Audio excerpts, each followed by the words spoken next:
Le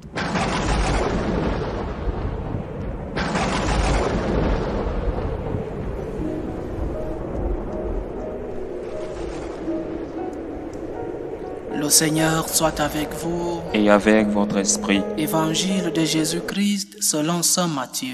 Gloire à toi, Seigneur. En ce temps-là, la mère de Jacques et de Jean, fils de Zébédée, s'approcha de Jésus avec ses fils Jacques et Jean, et elle se prosterna pour lui faire une demande. Jésus lui dit, « Que veux-tu » Elle répondit, « Ordonne que mes deux fils que voici siègent, l'un à ta droite et l'un à ta gauche dans ton royaume. » Jésus répondit, « Vous ne savez pas ce que vous demandez. Pouvez-vous boire la coupe que je vais boire ?» Ils lui disent, « Nous le pouvons. » Il leur dit, « Ma coupe vous la boirez. Quant à siéger à ma droite et à ma gauche, ce n'est pas à moi de l'accorder. Il y a ceux pour qui cela est préparé par mon Père. » Les 10 autres qui avaient entendu s'indignèrent contre les deux frères. Jésus les appela et dit, « Vous le savez, les chefs des nations les commandent à maître, et les grands font sentir leur pouvoir. Parmi vous, il ne devra pas être ainsi. Celui qui veut devenir grand parmi vous sera votre serviteur, et celui qui veut être parmi vous le premier sera votre esclave. Ainsi, le Fils de l'homme n'est pas venu pour être servi, mais pour servir et donner sa vie en rançon pour la multitude. » Acclamons la parole de Dieu. Louange à toi, Seigneur Jésus. Quand nous célébrons un apôtre, nous pouvons croire que l'Évangile, que l'Église doit nous donner, doit nous faire méditer sur un Évangile qui fait des éloges sur l'apôtre que nous sommes en train de célébrer. Parfois c'est ainsi.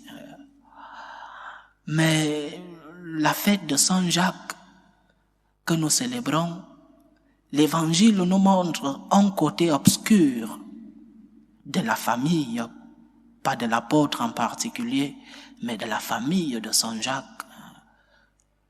Les évangiles ne cachent pas la misère, les évangiles ne cachent pas les fautes et parfois les péchés des apôtres et des disciples du Christ ne cachent pas les péchés des familles de ceux-là qui ont accompagné le Christ. Les évangiles nous racontent les misères des grands saints de notre foi depuis l'Ancien Testament. Un exemple, c'est la vie de David, du roi, bien racontée dans les Écritures, avec ses bons et ses mauvais points. Ceux qui ont écrit les Écritures, les Saintes Écritures pouvaient dire, nous pouvons enlever ce qui est négatif, parce que diront les gens? Non, ils ont tout laissé. Et cela continue.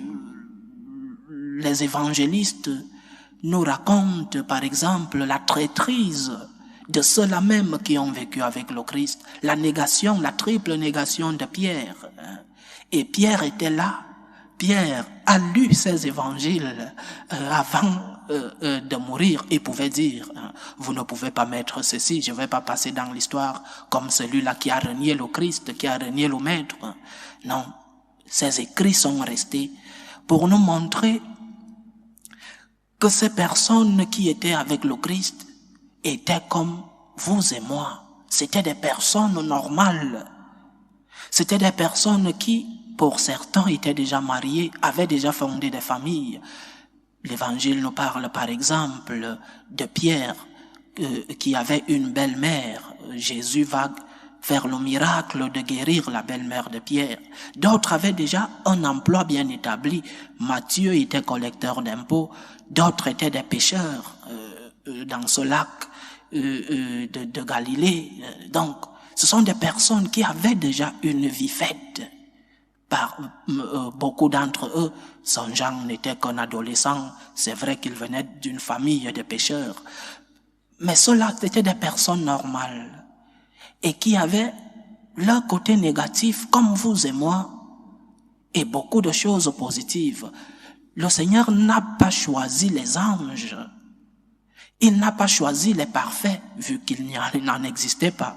Sinon, il serait seulement resté avec sa mère, la toute vierge. Non. Il n'a pas choisi les parfaits.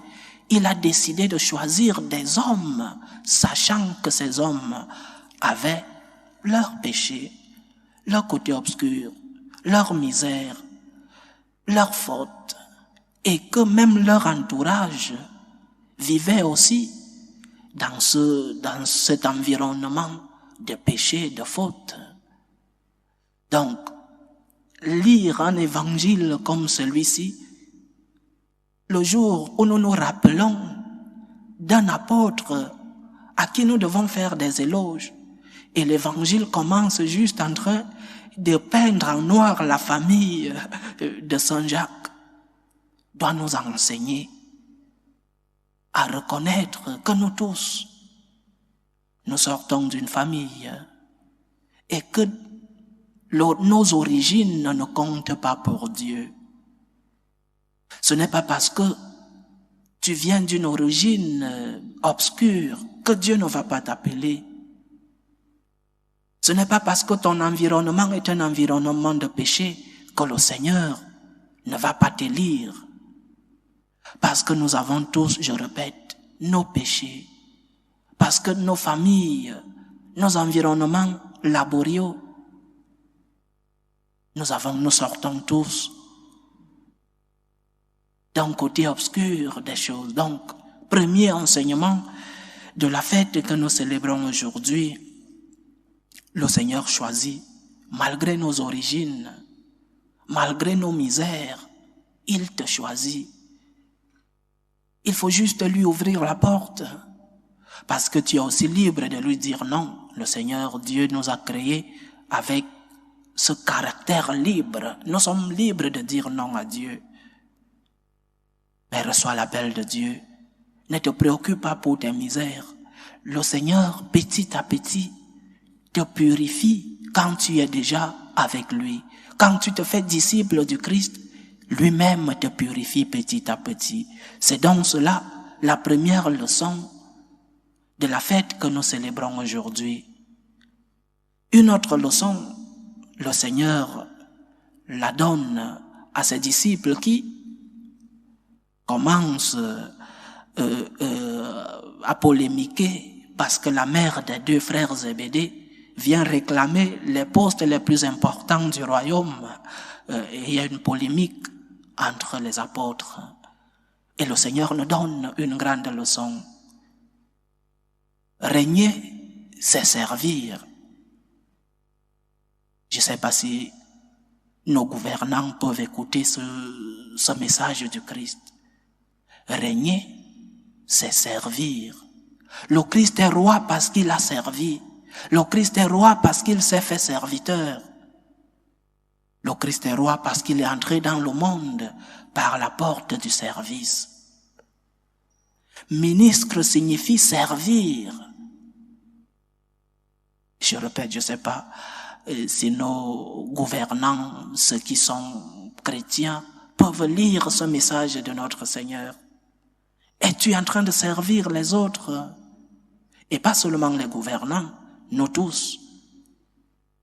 As-tu choisi de servir? C'est quand tu choisis d'être serviteur que tu es un vrai disciple du Christ. Et c'est quand tu choisis d'être un serviteur que tu règnes. Pas le règne comme nous le voyons humainement parlant. Nous n'aurons pas de grands postes. Mais quand nous choisissons d'être au service des autres, quand nous choisissons d'être au service du prochain, nous sommes en train de faire la volonté de Dieu. Ne cherche pas à être le premier en écrasant les autres. Tu peux être premier en servant. Mets-toi au service de ta communauté. Mets-toi au service de ta famille. Mets-toi au service de ta patrie, de ton Église, parce que c'est en cela qu'on reconnaît le disciple du Christ. Régner, c'est servir. Celui qui va être le premier parmi vous doit être l'esclave des autres. Es-tu prêt à servir les autres? Es-tu prêt à sacrifier tes propres intérêts pour les autres? Es-tu prêt à être le dernier socialement parlant parce que tu as décidé de servir? Es-tu prêt? C'est celui qui sert, qui occupera les grandes places dans le royaume de Dieu. C'est l'esclave, le serviteur, qui occupera les places à la gauche et à la droite dans le royaume des cieux. Et c'est cela le paradoxe chrétien parmi tant d'autres. Parce que nous, aujourd'hui, qui veut servir? Qui veut être au service des autres? Nous voulons tous être les premiers et écraser les autres. Nous voulons tous avoir la lumière du soleil et la bloquer seulement pour nous. Qui accepte aujourd'hui servir? Qui accepte aujourd'hui se mettre à la place de l'autre, aller vers l'autre, lui tendre la main? Régner, c'est servir. C'est celui qui sert. C'est celui qui est esclave des autres qui sera le premier dans le royaume des cieux. Et un autre enseignement. Après avoir montré la fragilité de la famille de Saint Jacques et Jean, après avoir montré la fragilité des apôtres, la liturgie d'aujourd'hui, la première lecture nous montre que oui, nous sommes faibles, nous sommes débiles. Saint Paul nous dit, nous portons un trésor comme des vases d'argile. Oui, nous avons un trésor. Le trésor, c'est le message du Christ. C'est un trésor que nous devons conserver jalousement. C'est un trésor que nous avons. Mais nous sommes des vases d'argile, nous sommes faibles, nous sommes débiles. Et Dieu a choisi ces personnes débiles, ces personnes faibles pour porter ce trésor. Alors ne te dis pas, je suis un pécheur. Qui ne l'est pas, qui n'est pas pécheur. Je ne peux pas suivre le Christ parce que je suis un pécheur. Qui ne l'est pas. Et parfois l'Église est attaquée à travers ses faiblesses. Le monde nous attaque à travers nos faiblesses. Oui, nous sommes faibles et il faut reconnaître que nous sommes faibles. Nous sommes des vases d'argile. Mais nous portons en nous un trésor. Et ce que nous devons défendre, ce n'est pas le vase d'argile, mais le trésor qui est dans ce vase. Ce que nous devons défendre, ce n'est pas notre propre honneur, ce n'est pas l'honneur de l'Église, mais c'est le message du Christ. Parce que beaucoup essayent de défendre l'Église, essayent de défendre les personnalités attaquées par leur faiblesse, j'insiste. Beaucoup ont commis parfois des crimes dans notre Église, dans la hiérarchie de notre Église. Il y a eu des crimes commis, oui. Mais nous ne devons pas défendre notre honneur. C'est le moins que nous puissions défendre. Nous devons défendre le message du Christ.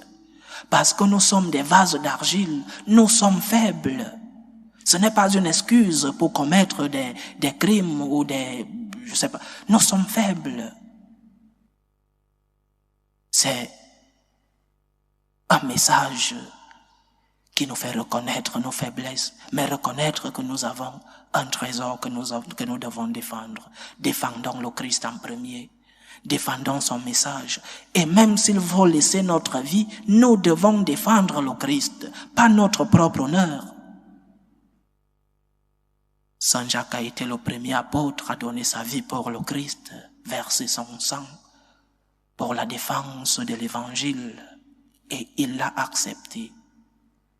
Le Christ lui-même a versé son sang alors qu'il pouvait dire je vous ai menti, je ne suis pas Dieu. Ou alors tout ce que je vous ai dit là, ce n'était qu'une illusion. Mais il a accepté verser son sang pour nous. Il a accepté être traité comme un délinquant pour nous sauver la vie. Et nous aussi, nous devons être courageux. Nous devons défendre le Christ, même si c'est au prix de nos vies. Que le Seigneur nous aide, qu'il nous garde, qu'il nous aide à pouvoir proclamer non seulement sa divinité, mais aussi son message dans la fidélité, dans son entièreté.